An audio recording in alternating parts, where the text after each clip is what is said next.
जय हिंद दोस्तों। आज हम लोग एनटीपीसी में पिछले साल पूछे गए गणित के प्रश्नों का सॉल्यूशन देखेंगे। इससे पिछले वीडियो में भी हमने सॉल्यूशन दिया था और उसमें से हम कंप्लीट नहीं किए थे, कुछ सॉल्यूशन रह गया था। चूँकि वीडियो बहुत लंबा हो जाता है तो इसलिए हमने उसको दो पार्ट में डिवाइड कर दिया।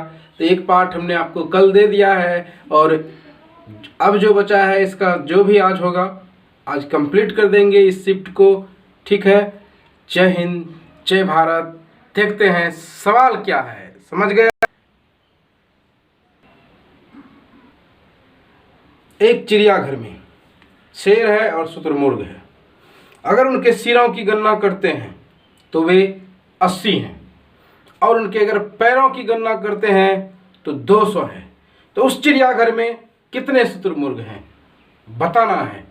देखिए इस प्यारे से सवाल का प्यारा सा सॉल्यूशन मेरे यानी डीके ठाकुर के साथ। ठीक है, देखिए सुन। शेर है और शुतुरमुर्ग है, शेर है और शुतुरमुर्ग है, शेर शुतुरमुर्ग। ठीक है, देखिए शुतुरमुर्ग जो है एक पक्षी है, उसे 2 पैर होते हैं, शेर को 4 पैर होते हैं। ठीक है, शेर को कितने पैर होते हैं? 4 पैर होते हैं। कोई दिक्कत यहाँ तक नहीं है। हमको बतानी क्या है? शुतुरमुर्ग। क्या बतानी है? शुतुरमुर्ग। ठीक है, क्या बतानी है? शुतुरमुर्ग। और चाहे शेर हो या शुतुरमुर्ग, सिरा तो एक ही है। सिरा मतलब मुंडी, कपार एक ही है ना, हेड। शेर को भी एक, शुतुरमुर्ग को भी एक। ठीक है, अगर हम शुतुरमुर्ग की संख्या कहें x है, ठीक है, तो शेरों की संख्या क्या हो जाएगी? क्योंकि कुल सिरा जो है वो 80 है, इसलिए शेर अगर हम लोग शुतुरमुर्ग को x मानते हैं तो शेर क्या हो जाएगा? 80 माइनस x। ठीक है, समझ रहे हैं आप। अब देखिए शुतुरमुर्ग पक्षी है, उसे 2 पैर होते हैं। कितना पैर होते हैं? 2, तो गुना 2 से। शेर क्या है? जानवर है, इसको कितना पैर होगा? 4 पैर होगा। इसमें कितना से गुना करेंगे? 4। तो जैसे इसमें 4 से गुना किए, इसमें 2 से गुना किए, ये क्या हो गया? पैरों की संख्या। क्या हो गया? पैरों की संख्या। और कुल पैरों की संख्या जो है, इसलिए हमने प्लस किया।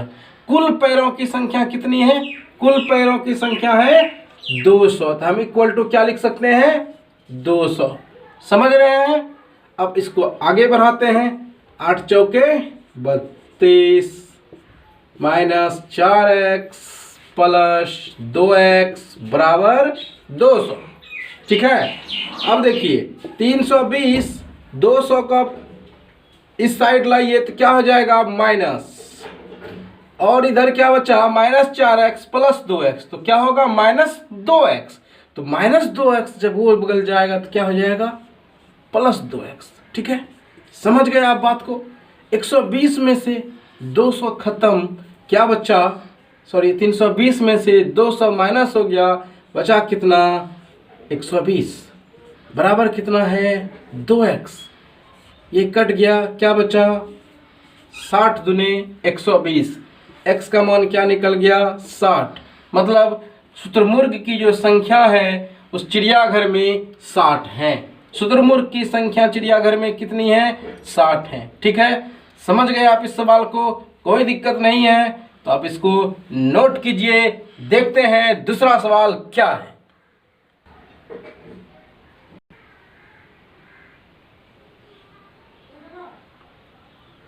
एक वस्तु को 6% और 12% लाभ पर अगर बेचा जाता है तो उनके विक्रय मूल्यों में जो अंतर हो जाता है ना, क्योंकि एक को 6% लाभ पे बेचा है, एक को 12% लाभ पे बेचा है, तो उनके विक्रय मूल्य में 3 रुपये का अंतर आ जाता है। तो आपको विक्रय मूल्य, जो दोनों विक्रय मूल्य है, उसका अनुपात बताना है। हम पिछले वीडियो में आपको एक चीज़ समझाए थे कि क्रय मूल्य जो है वो 100% होता है। क्रय मूल्य कितना होता है? 100%। विक्रय मूल्य क्या होता है? वो 100% से कम भी हो जाता है, ज़्यादा भी हो जाता है। ज़्यादा कब होता है? जब लाभ होता है, और कम कब होता है? जब हानि होती है। तो यहाँ जो प्रश्न है इसमें दोनों कंडीशन में लाभ ही है। एक बार 6% लाभ है, एक बार 12% लाभ है। तो एक बार जो विक्रय मूल्य होगा वो क्या हो जाएगा? एक बार जो विक्रय मूल्य होगा वो 106% पे हो जाएगा और दूसरा बार जो विक्रय मूल्य होगा वो 112% पे हो जाएगा। ठीक है, समझ गए आप। देखिए इस सवाल का सॉल्यूशन, देखिए एक को 6% लाभ पे, एक को 12% लाभ पे।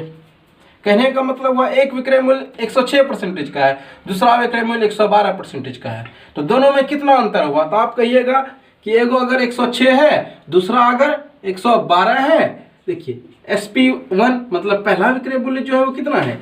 106% पे जाके है। दूसरा विक्रय मूल्य जो है वो क्या है? 112% पे है। तो दोनों में कितना अंतर है? 6% का ना। दोनों में अंतर कितना है? 6% का। समझ रहे हैं आप बात को? तो इसी 6% का मान आपको क्या दिया हुआ है? 3 रुपया।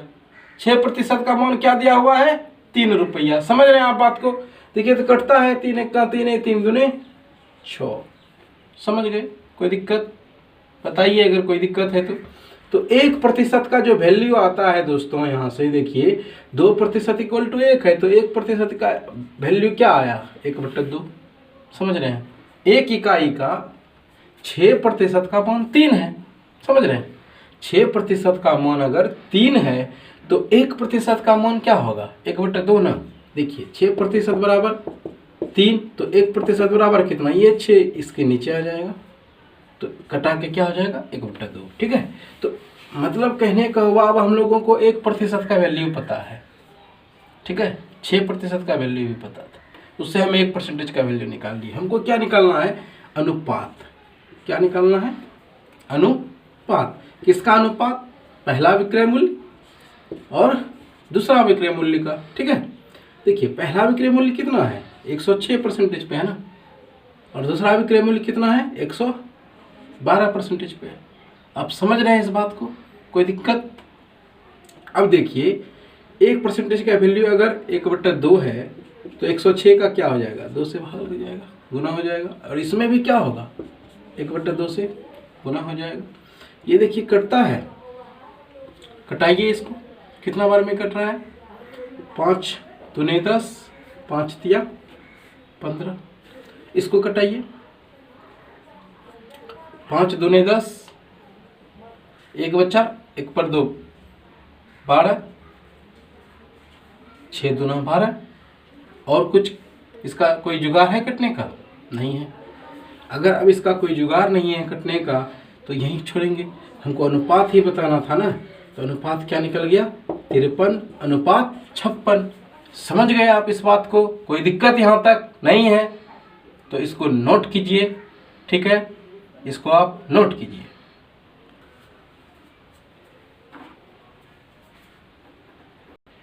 देखिए इस सवाल को जो है उतना लंबा भी करने की आवश्यकता नहीं है, क्योंकि जो कॉमन फैक्टर आया, जैसे 1/2 आया, 1 यूनिट का मान, वो तो दोनों में आएगा ना।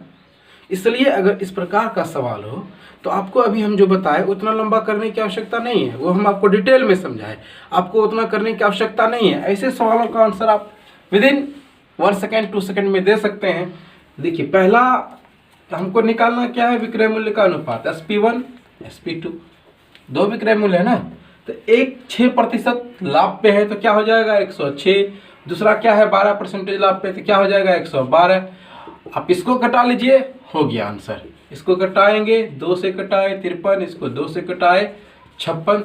That's your answer. ठीक है, अब देखते हैं नेक्स्ट सवाल।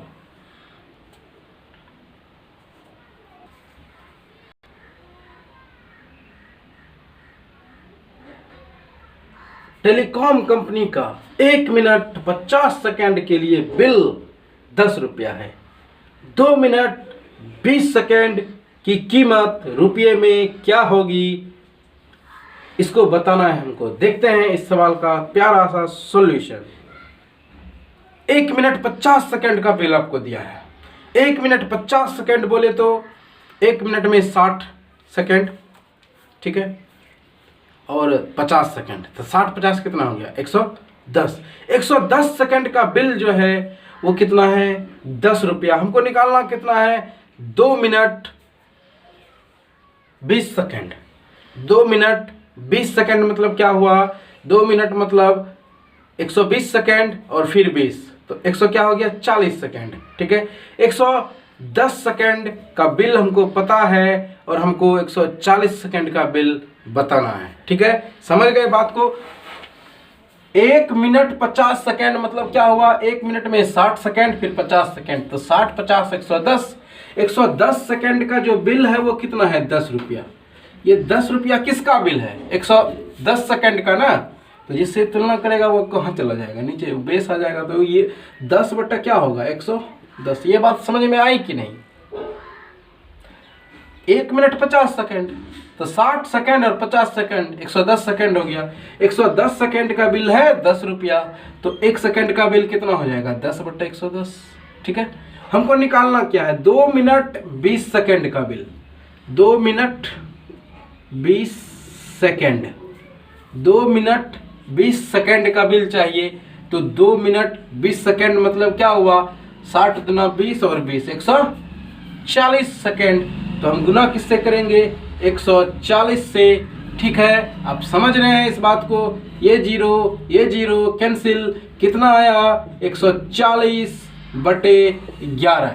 आप इसको कटाइए, 11 बचा कितना, 3 पर 0 30, 11 दूना 22, शेष कितना बचा 8, एक जीरो डालिएगा 80, 11 77। और हमको दशमलव के एक स्थान तक ही कह रहा था वैल्यू बताइए, तो हमने एक स्थान तक वैल्यू बता दिया। आप समझ गए, तो आप इसको नोट कीजिए। अगर अच्छा लगता है सेशन तो चैनल को लाइक करें, शेयर करें, सब्सक्राइब करें। ठीक है, आप सवाल को नोट कीजिए। नेक्स्ट सवाल आपके लिए तैयार है।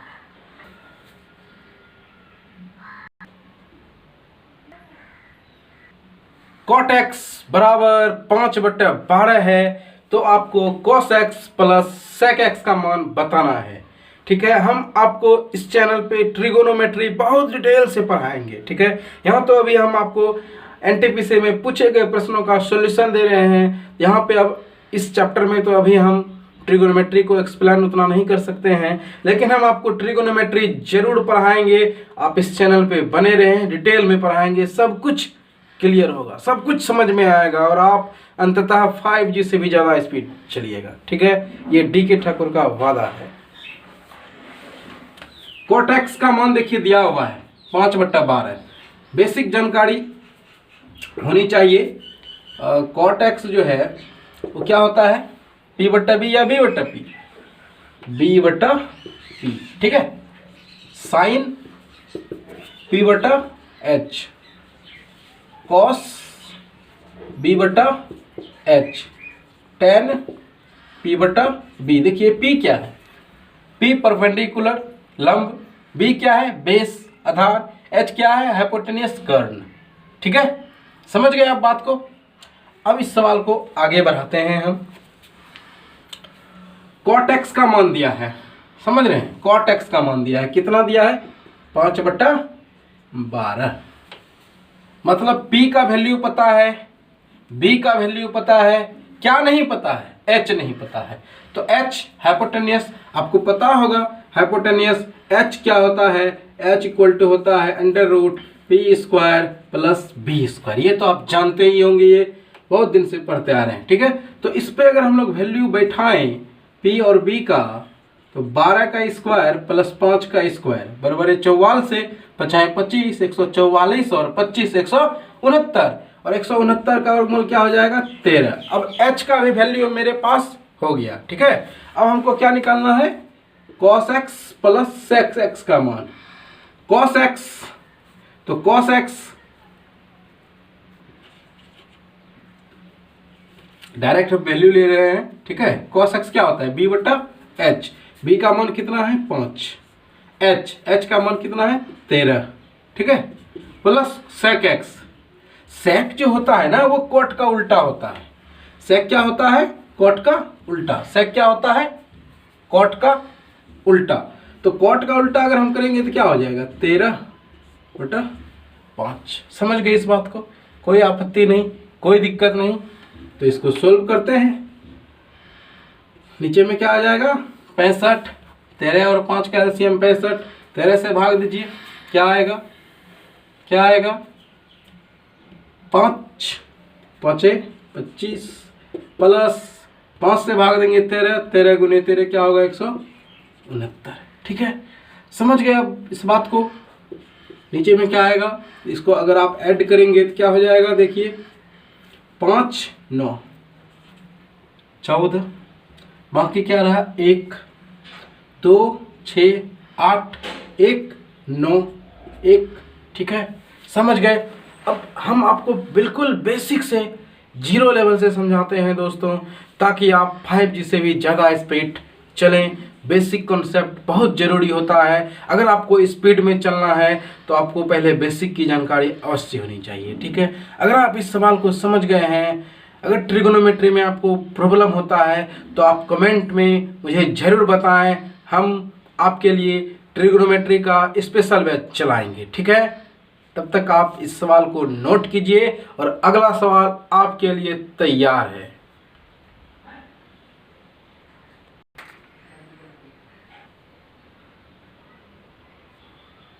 साइन ए कॉस बी का वैल्यू दिया हुआ है, तो कोसेक ए प्लस बी का वैल्यू पूछ रहा है। पहले आप इस सवाल को समझ जाइए डिटेल में। ठीक है, इस प्रकार का सवाल का जो सॉल्यूशन है वो किस प्रकार से लेंगे। जैसे यहाँ पे हमको साइन ए दिया है, साइन बी दिया है, तो हमको साइन ए दिया है, साइन बी दिया है, तो हमको कॉस ए भी चाहिए, कॉस बी भी चाहिए। ठीक है, कॉस ए चाहिए और कॉस बी चाहिए। देखिए साइन ए प्लस बी, इसका जो फॉर्मूला है वो क्या होगा, sine A into cos B plus sine B into cos A. समझ गए। अगर यहाँ पे माइनस होगा तो यहाँ भी क्या होगा, माइनस। ठीक है, अब निकालना हमको क्या है, कोसेक है। क्या निकालना है, कोसेक ए प्लस बी है। तो साइन और कोसेक का क्या रिलेशन है, साइन का व्युत्क्रमानुपाती होता है कोसेक। अगर हम लोग साइन ए प्लस बी निकाल लिए तो हम कोसेक ए प्लस बी निकाल लिए। ठीक है, समझ गए बात।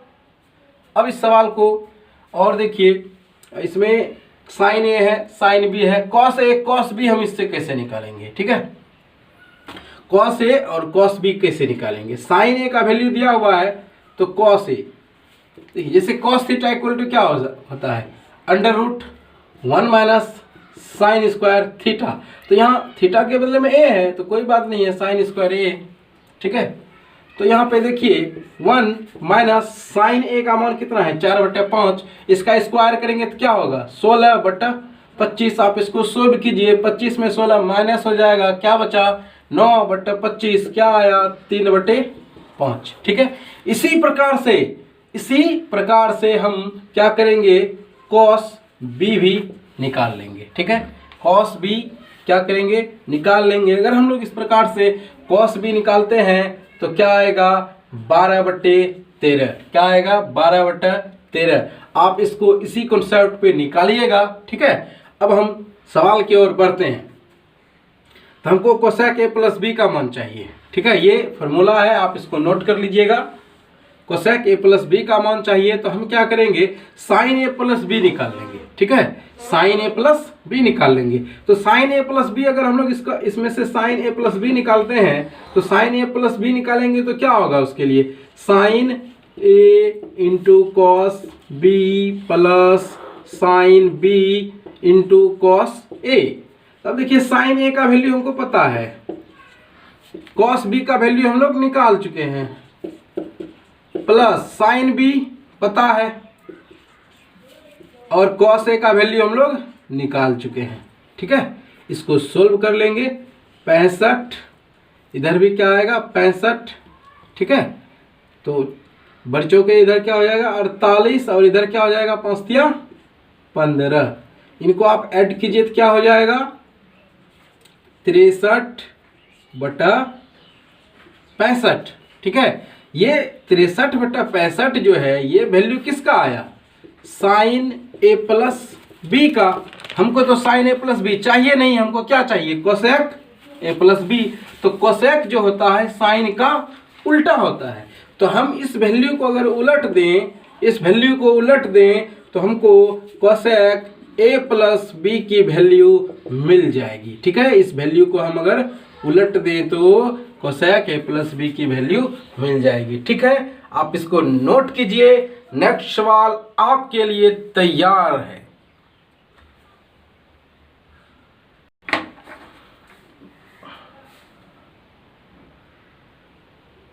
लक्ष्मी 2 रंग के काले और भूरे मोजे पहनती है। उसके पास एक दराज में कुल 20 काले और 20 भूरे रंग के मोजे हैं। मान लीजिए कि उसे अंधेरे में मोजे बाहर निकालने हैं, तो यह सुनिश्चित करने के लिए कि उसके एक मैचिंग जोड़ा है उसके पास पहले से है, उसको कितने मोजे बाहर निकालने होंगे। ठीक है, लक्ष्मी 2 रंग के मोजे पहनती है। ठीक है, 2 रंग के, एक जोड़ा में 2 होता है, समझ रहे हैं इस बात को आप। तो उसके पास 20 काले और 20 भूरे हैं। सवाल तो बहुत लंबा चौड़ा है, बड़ा है, बट इसका सॉल्यूशन बहुत आसान है। आप टेक्निकल है, समझिए इस बात को। उसके पास एक जोड़ा पहले से है मैचिंग का, कोई भी हो सकता है, चाहे वो काला हो या भूरा हो, एक मोजा उसके पास है। जोड़ा में 2 होता है, लेकिन उसमें से एक है। अब जो वो निकालेगी मोजा दराज से, तो वो 3 मोजा निकालेगी, जिसमें से कि 2 मोजे एक ही रंग के होंगे। क्योंकि उसके पास, मान लेते हैं अगर हम, उसके पास पहले से एक काला मोजा है, तो वो जो मोजा निकालेगी 3 मोजा निकालेगी, जिसमें से 2 भूरे रंग का होगा और एक काले रंग का होगा। तो उसके पास अब क्या हो जाएगा, 2 जोड़ा मोजा हो जाएगा। क्योंकि वो 2 जोड़े मोजा, 2 कलर की मोजा पहनती है ना, इसलिए 2 जोड़ा निकालना होगा। तो एक उसके पास पहले से है, 3 और वो निकालेगी, जिसमें से 2 एक कलर के होंगे और तीसरा मोजा कोई डिफरेंट कलर का होगा। मतलब 2 ही कलर है ना। अगर उसके पास हम मानते हैं कि पहले से भूरे रंग का है, तो अब जो वो मोजा निकालेगी 2 काले रंग की निकालेगी और एक भूरे रंग की निकालेगी। ठीक है, सवाल बहुत बड़ा था, सॉल्यूशन बहुत आसान। देखते हैं नेक्स्ट सवाल आपके लिए क्या है।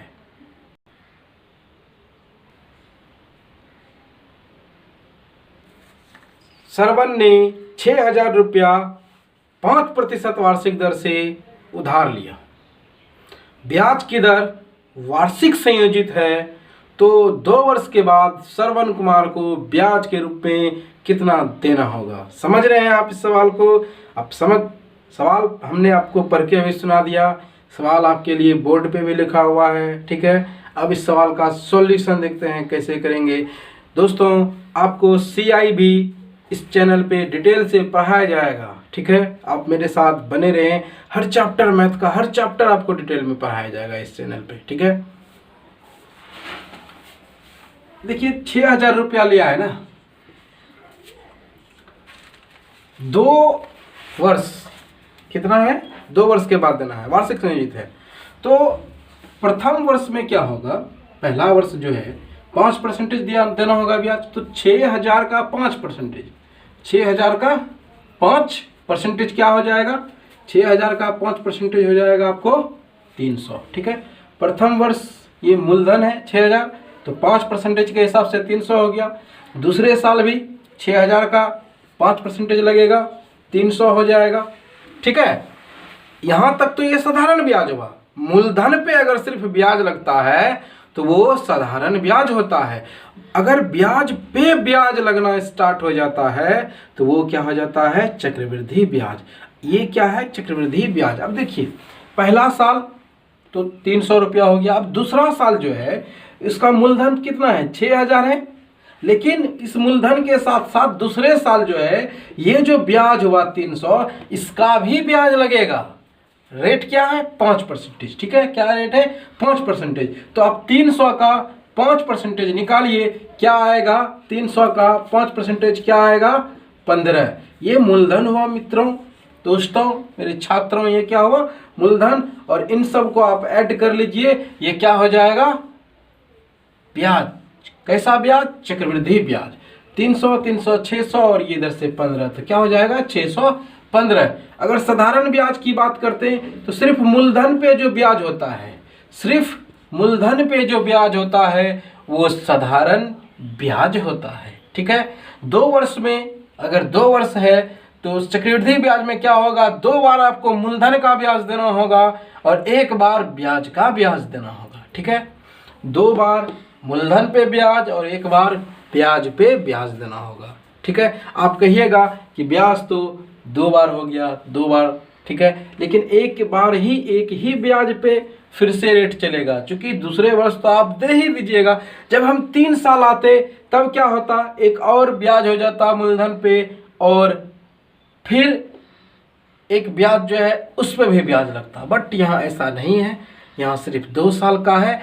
तो हम क्या किए, 2 साल का मूलधन पे ब्याज निकालिए, फिर 1 साल का क्या होगा, ब्याज पे ब्याज। इन सबको अगर हम जोड़ देते हैं, इन सबको अगर हम जोड़ देते हैं तो क्या हो जाता है 615। इसी को क्या कहेंगे, CI चक्रवृद्धि ब्याज।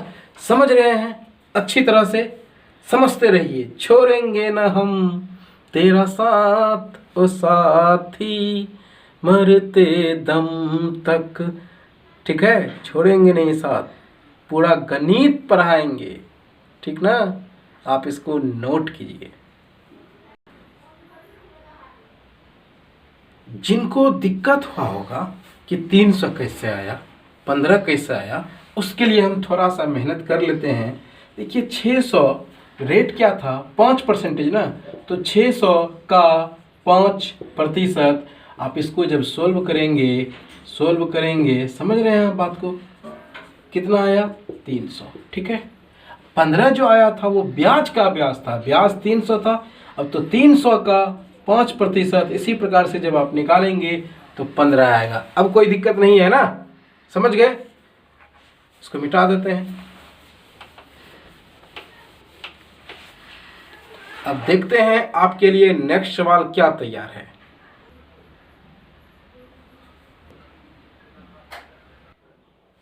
ठीक उसी प्रकार का सवाल हमने आपके लिए लाया है।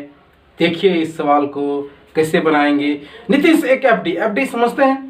एफडी होता है फिक्स डिपॉजिट, मतलब अगर आप 1 साल के लिए अगर पैसा रख दिए तो आपको 1 साल तक उस पैसे को नहीं निकाल सकते हैं। 1 साल होने के बाद ही आप उस पैसे को निकाल सकते हैं।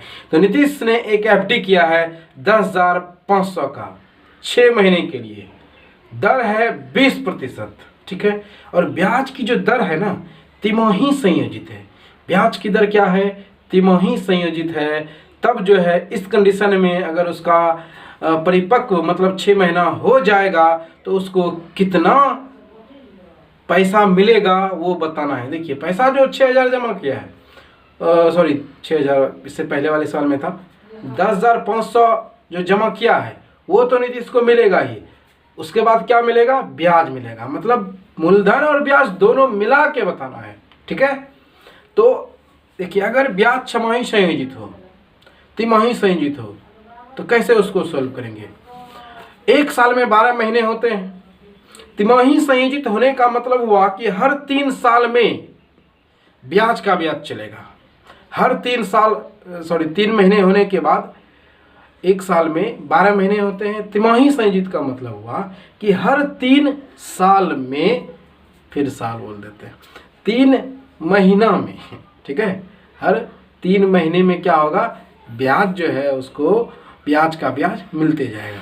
तो 1 साल में 12 महीने, तो 12 महीने में कितने तिमाही होंगे, तो 4 तिमाही। छमाही की बात करें तो क्या छमाही होंगे, 2 छमाही। इसलिए अगर ब्याज की दर तिमाही संयोजित हो तो दर में आप 4 से भाग लगाइए, ठीक है। और अगर छमाही संयोजित हो तो दर में आप 2 से भाग लगाइए, ठीक है। और टाइम में जो समय दिया हुआ है, अगर तिमाही संयोजित हो तो 4 से गुना कीजिए, अगर छमाही संयोजित हो तो 2 से गुना कीजिए, ठीक है। तो पहले इसको हम ठीक ठाक कर लेते हैं। देखिए मूलधन जो है, धन जो है 10,500 है, ठीक है। मूलधन कितना है, 10,500। रेट क्या है, 20%। रेट क्या है, 20%। रेट क्या है, 20%। टाइम कितना है, 6 माह, ठीक है। लेकिन ब्याज का जो संयोजन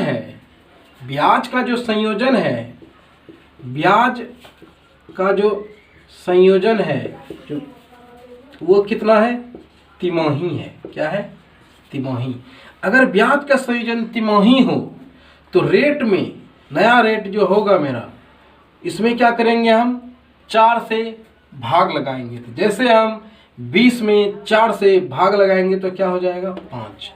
और टाइम जो है, टाइम 6 माह है। 6 माह कहने का मतलब क्या हुआ, हाफ ईयर।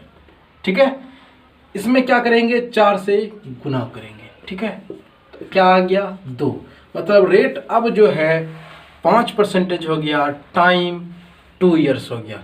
अभी इससे पिछले सवाल में मैंने आपको समझाया था 2 साल के लिए चक्रवृद्धि ब्याज कैसे निकालना है। अगर आप समझ गए हैं तो आंसर कमेंट में ज़रूर दें, हम इसका सॉल्यूशन आपको बता भी देते हैं। कैसे निकालेंगे इसको आप समझ गए हैं, हम इसको मिटा देते हैं। अगर आप समझ गए हैं तो ठीक है, इसको हम मिटा देते हैं।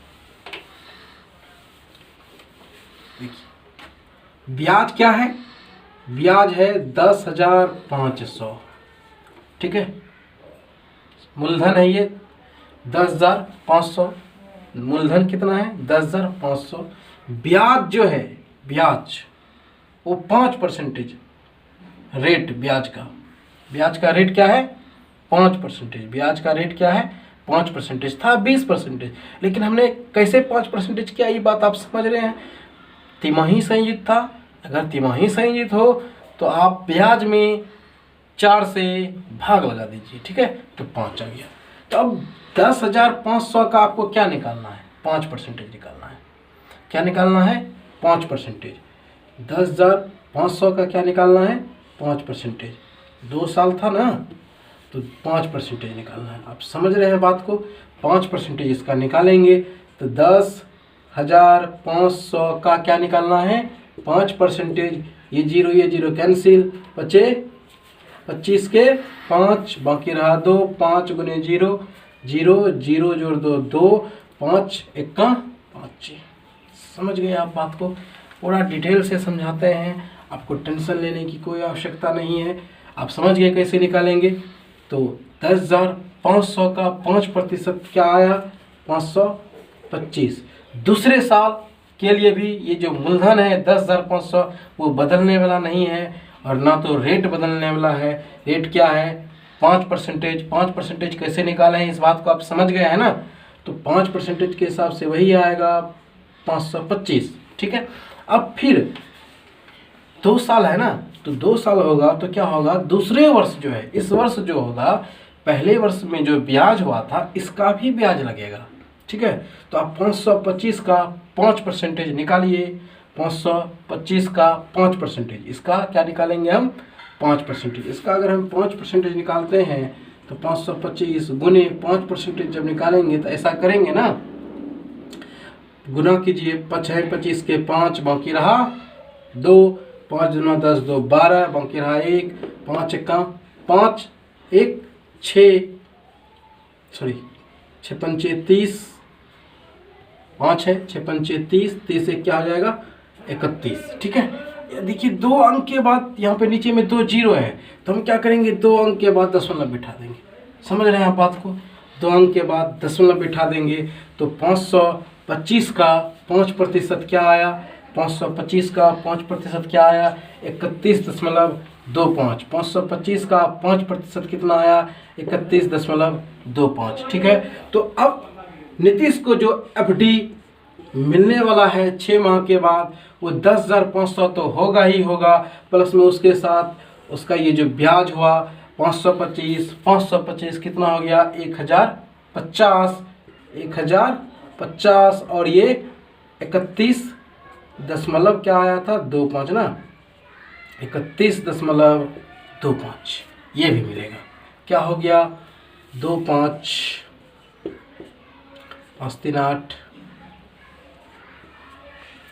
इतना उसको ब्याज के रूप में मिलेगा। और 10,500 उसका जो मूलधन है, कुल मिला के जो नीतीश को मिलने वाला है वो कितना 10,500 प्लस ये सब टोटल ब्याज कितना हो गया 500 1,000 25 25 50 1,050, और इसको हमने ऐड किया तो कितना आया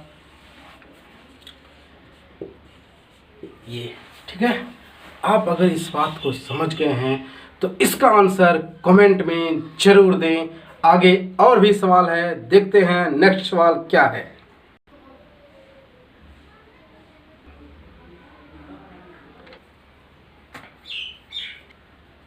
देखिए इस सवाल को देखिए आप। k का मान दिया है, m का मान दिया है, n का मान दिया है, तो 3k प्लस 2m बटे 2n माइनस 3k का मान हमको बताना है। बिल्कुल इजी सवाल है। देखिए ये 70 पैसे में पूछा गया है, ठीक है। तो 3k का मान क्या है, -3 रख दिए, प्लस 2m, m का मान देखिए कितना है 1, m का मान कितना है 1 बटे 2n का मान कितना है -4, माइनस है तो माइनस, 3k का मान कितना है 3, -3, ठीक है। क्या हो गया, -9, 3 इंटू -3 क्या हो जाएगा -9 प्लस 2, -9 प्लस 2 क्या होगा -7, अब 2 इंटू -4 -8 माइनस 3 इंटू -3 क्या आ जाएगा +9।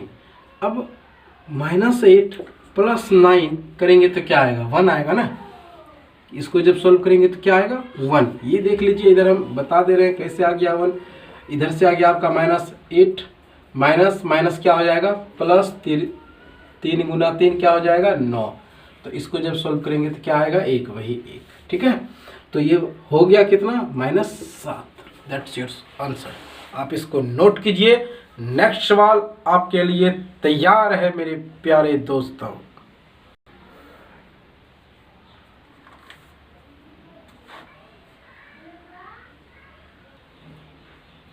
गणना कीजिए, मतलब इसको गुना करके आपको बताना है।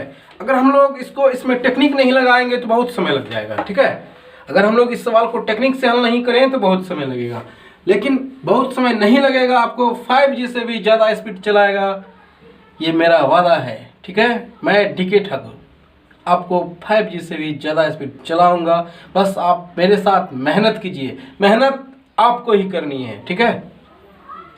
देखिए ये क्या, इधर 2 4 1 5, ठीक है। इधर 5 अंक, इधर 4 अंक। अगर दोनों बगल अंक समान होता 5 5 तो उसके लिए अलग कॉन्सेप्ट है, लेकिन यहाँ पे समान नहीं है। तो इस कंडीशन में आपको क्या करना है, देखिए 3 3 4 4 5 जो है उसको लिख दिए। कितना अंक है 4 अंक है ना, 9999, मतलब 10,000 में एक कम, 10,000 में एक कम। तो 10,000 में एक कम है, तो 10,000 पे क्या जीरो होगा, 10,000 पे क्या जीरो होगा। 4 अंक, 4 गो 9 है ना, तो आप यहाँ पे सिंपल सी बात है 4 गो जीरो चिपका दीजिए। चिपका दिए, उसके बाद क्या करना है, इसको घटा देना है। 5 4 4 3 3, ठीक है, समझ गए। 10 में 5 गया, 5 इधर हो गया 9, 9 में 4 गया 5, 9 में 4 गया 5, इधर क्या हुआ 9 में 3 गया 6, यहाँ क्या हो जाएगा 4, 4 में 3 गया 1, और इधर जो है 4 4 3 3 हो गया, ठीक है। मजा आया, इसको आप नोट कीजिए। और अगर देखिए दोनों में सेम डिजिट होता तो उसके लिए भी है कॉन्सेप्ट, कैसे उसको सॉल्व करेंगे, क्या करेंगे, आप इसको फिलहाल नोट कर लीजिए, ठीक है। कि अगर सेम डिजिट हो तो 99 के साथ गुना कैसे करेंगे, ठीक है। देखिए 99 गुने 23 है, इसको कैसे करेंगे। तो जो 23 है ना, इसमें एक कम करके आप लिखिए 22, ठीक है। अब 9 में 2 घटेगा कितना बचेगा 7, ठीक है। फिर 9 में 2 घटेगा कितना बचेगा 7। That's your answer. समझ रहे हैं आप बात को। अब एक और एग्जांपल लेते हैं, 28 लिए, ठीक है। तो क्या करेंगे, एक कम करके 27 लिखेंगे, ठीक है। फिर 9 में 2 गया 7, 9 में 7 गया 2, ठीक है, समझ रहे हैं। और एक एग्जांपल लेते हैं, 39 लिए। क्या करेंगे, एक कम करके पहले यहाँ लिखेंगे 38, समझ रहे हैं आप बात को? 38 एक कम करके लिख दिए। अब क्या करना है, 9 में से 3 घटाए क्या होगा 6, 9 में से 8 घटाइए क्या होगा 1 हो गया। अब अगर 3 डिजिट का हो तो उसके लिए क्या करेंगे, मान लीजिए इधर 3 डिजिट है, इधर भी 3 डिजिट है, तो यहाँ भी क्या करना है, एक अंक कम कर देना है। 92 है तो 91 लिखेंगे, ठीक है। फिर उसके बाद 9 में 3 गया, 9 में 3 गया कितना 6, 9 में 9 गया 0, 9 में 1 गया 8। समझ रहे हैं आप बात को? अच्छी तरह से समझ रहे हैं तो समझते चलिए। छोड़ेंगे ना हम तेरा साथ, वो साथी मरते दम तक, अगले जन्म क्या 1000 जन्म तक, ठीक है। टेंशन मत लीजिए, हम आपको अच्छी तरह से सिखाएंगे। तो अभी ये गुना 3 है, 4 अंकों का भी आपको बता देते हैं, 5 अंकों का भी, जितना भी डिजिट हो अगर सेम हो तो इसी प्रकार से आप तुरंत बता सकते हैं। जैसे मान लीजिए ये है, ठीक है। तो क्या करना है, इसको छोड़ के इधर जो है एक डिजिट कम, एक अंक कम कर लीजिए। 32 16 है तो हम 32 15 लिखेंगे, ठीक है। उसके बाद 9 में 3 गया 6, 9 में 2 गया 7, 9 में 1 गया 8, 9 में 5 गया 4 हो गया। समझ रहे हैं आप बात को? कोई दिक्कत है? अगर मान लीजिए इधर 3 अंक है, इधर 4 अंक है, ठीक है, तो इसमें कैसे करेंगे, तो आप अपने मन से, इधर 4 अंक है, इधर 3 अंक है, 1 0 हम ऐसे लगा देंगे। समझ रहे हैं ना?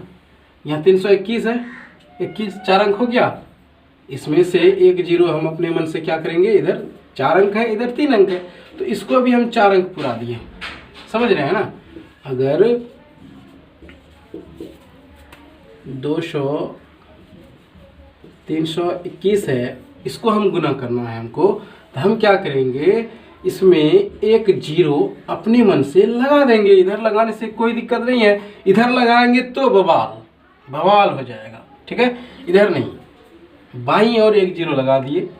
अगर मान लीजिए इधर 5 अंक होता, 5 × 9 होता, इधर 3 ही है तो 2 0 इधर लगाते, तो इधर 6 को होता, इधर 3 है तो हम 3 0 लगाते हैं। समझ रहे हैं बात को?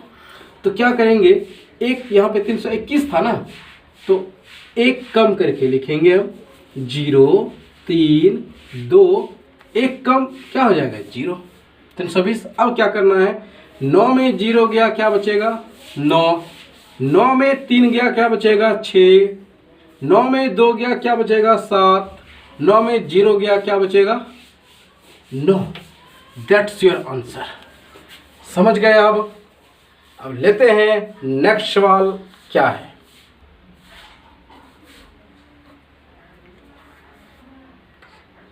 ये सवाल आपके लिए है, आप इसका आंसर कमेंट में जरूर दें। इसका आंसर आपको कमेंट में जरूर देना है, ठीक है। देखते हैं नेक्स्ट सवाल क्या है। जब लालू का जन्म हुआ था, उसके पिता उसके भाई से 32 वर्ष बड़े थे जिस समय जन्म हुआ था, और उसकी माँ उसकी बहन से 25 वर्ष बड़ी थी। यदि लालू का भाई उससे मतलब लालू से 6 वर्ष बड़ा है और उसकी माँ उसके पिता से 3 वर्ष छोटी है, तो लालू की बहन की आयु क्या थी जब वह पैदा हुआ था। ठीक है, सवाल बड़ा सा है बट आप टेंशन मत लीजिए, सॉल्यूशन बहुत आसान। देखते हैं इसका सॉल्यूशन। सॉल्यूशन इसका बिल्कुल आसान है। सबसे पहले देखिए, इस प्रकार का जो सवाल होता है ना, वो शब्दों का जादू है। ठीक है, ये शब्दों का सिर्फ जादू है कुछ नहीं। बस आप थोड़ा सा बड़ा जो सवाल हो जाता है, स्टूडेंट क्या करते हैं, पढ़ के बस तो बहुत बड़ा है, तुरंत दिमाग में आ जाता है बड़ा है। बड़ा होने से कोई बड़ा नहीं हो जाता है। ठीक है, देखिए इसको, लालू जी हैं, ठीक है, उसके भाई हैं, पिता है, माँ है, बहन है, ठीक है। अब देखिए, कहता है जब लालू का जन्म हुआ उसके पिता उसके भाई से 32 वर्ष बड़े थे, भाई से ना, और उसकी माँ उसकी बहन से 25 वर्ष बड़ी थी। यदि लालू का भाई 6 वर्ष बड़ा है, लालू का भाई 6 वर्ष बड़ा है, मान लीजिए जिस समय लालू का जन्म हुआ उसके भाई का उम्र क्या होगा, 6 साल, चूंकि 6 वर्ष बड़ा है, ठीक है। तो उसके पिता का क्या हो जाएगा, लालू अब जो है ये भाई जो है पिता जो है, देखिए पिता उसके भाई से 32 वर्ष बड़े थे, पिता भाई से 32 वर्ष बड़े थे, तो पिता क्या हो जाएगा 32 प्लस 6 38, ठीक है। उसकी माँ जो है पिता से 3 वर्ष छोटी है, तो माँ क्या हो जाएगी 35, ठीक है। और माँ जो है बहन से 25 वर्ष बड़ी है। इसमें अगर हम 25 घटा दें, चूंकि माँ बहन से 25 वर्ष बड़ी है, अगर माँ की आयु 35 है तो बहन की आयु क्या हो जाएगा, इसमें से 25 माइनस हो जाएगा तो क्या हो जाएगा 10। समझ गए आप बात को? एक बार फिर से देख लीजिए, लालू के भाई का जब लालू का जन्म हुआ उसमें लालू के भाई 6 वर्ष के थे, तो पिता क्या हो जाएगा 38। क्यों? क्योंकि उस समय लालू का जो है पिता जो है उसके भाई से, पिता जो है भाई से 32 वर्ष बड़े हैं। अगर भाई 6 तो पिता क्या हो जाएगा 32 6 38, और माँ जो है 3 वर्ष पिता से छोटी है तो 35 हो जाएगा, और माँ जो है बहन से 25 वर्ष बड़ी है। अगर हम इसमें 25 घटा दें तो 10 आएगा, जो कि बहन हो जाएगा। ठीक है, समझ गए आप इस सवाल को? तो आप इसको नोट कीजिए और आपके लिए अगला सवाल भी तैयार है।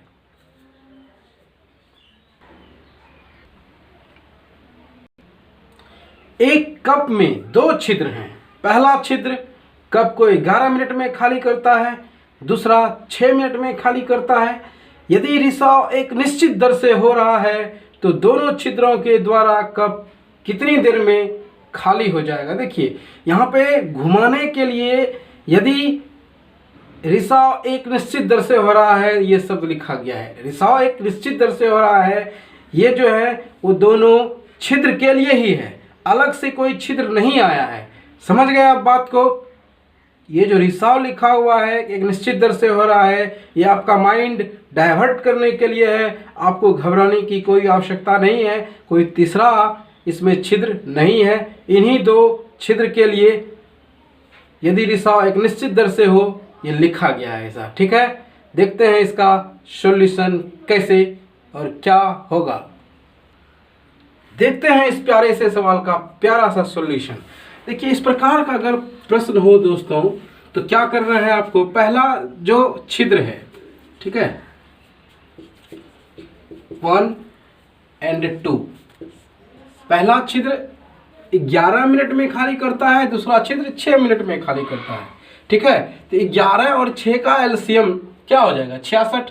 तो 66 में अगर आप 11 से भाग लगाएंगे तो क्या होगा 6, और 66 में अगर आप 6 से भाग लगाएंगे तो क्या होगा 11। ये क्या हो जाएगी क्षमता। नेक्स्ट प्रीवियस क्लास में हम आपको सिखाए थे ये बात, तो ये क्या हो गया क्षमता। हमको क्या निकाल, खाली कर रहा है ना दोनों, तो दोनों में माइनस, माइनस का मतलब क्या होता है खाली हो रहा है। ठीक है, और माइनस का मतलब यहाँ कुछ नहीं है। ठीक, देखिए 66 था, 66 बटे क्या दोनों मिलके ना, तो दोनों को मिला दीजिए, -6 क्या हो जाएगा -17। -17 का मतलब ये हुआ कि दोनों मिलके खाली ही कर रहा है। ठीक है, ऐसा नहीं कि यहाँ माइनस लगा देंगे। ठीक है, 66 में आप 17 से भाग दीजिए, 17 51, कितना रहा शेष 15, तो 15 बटा 17। ठीक है, ये हो गया आपका आंसर। मतलब 3.15 बटा 17 मिनट में दोनों छिद्र जो है कप को खाली कर देगा। ठीक है, देखते हैं अगला सवाल क्या है। एक डाटा सेट का प्रसरण जो है 9 है, तो उसका मानक विचलन क्या होगा। ये सवाल जो है विभिन्न एग्जामों में पूछे जा चुके हैं, बहुत महत्वपूर्ण है। हमने अभी आपको जितना भी सवाल बताए इसी कैटेगरी का सवाल RRB, NTPC, group D, technician, ALP में पूछे जाते हैं। ठीक है, रेलवे के विभिन्न एग्जामों में इसी प्रकार के प्रश्न पूछे जाते हैं। तो आप एक बेहतरीन नोट्स भी तैयार करते चलिए, ठीक है। और हम आपके साथ हैं ही और रहेंगे भी, आप इस बात की कोई टेंशन ना लें। आपको कंप्लीट मैथ, रीजनिंग, साइंस पढ़ाया जाएगा। पहले हम आपका मैथ का काम कंप्लीट करते हैं, बस आप मेरा साथ दीजिए, सहयोग कीजिए, चैनल को शेयर कीजिए, सब्सक्राइब कीजिए, लाइक कीजिए, कमेंट कीजिए। आप लोग कमेंट नहीं करते हैं, मज़ा नहीं आता है, कमेंट जरूर कीजिए, ठीक है। तो प्रसरण 9 है, तो इसका मानक विचलन ज्ञात करना है। मानक विचलन ज्ञात करने के लिए क्या करना है, जो प्रसरण है अंडर रूट कर देना है। क्या आ गया आंसर? 3, ठीक है। That's your answer.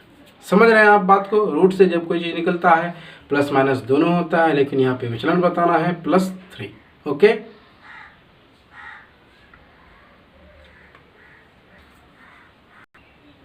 अब इस शिफ्ट का जो है एक क्वेश्चन आपका बचा है जो कि ग्राफ से रिलेटेड है। वो सवाल थोड़ा सा ग्राफ लंबा है और ठीक से एडजस्ट नहीं हो रहा है, तो हम ग्राफ का जो भी ग्राफ से रिलेटेड सवाल होगा उसको एक कैटेगरी में रख के, ठीक है, उसका अलग से आपको एक क्लास दे देंगे ग्राफ का। आज के लिए इतना ही।